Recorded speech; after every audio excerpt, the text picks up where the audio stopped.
السلام عليك يا بنت ولي الله يا أخت ولي الله. سلام منم به روح تو، سلام من به بدن خسته تو.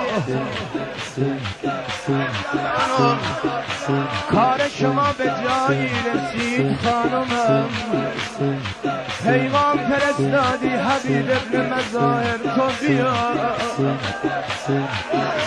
وقتی حبیب ابن مظاهر شنید که بیبی زینب پیک فرستاده براش، دو دستی زد به سرش گفت زمان فلک ای طوری زمانه رو چرخوندی، دختر علی به من پیغام میده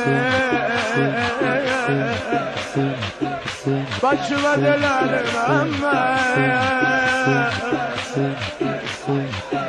بچه و دلال محمد.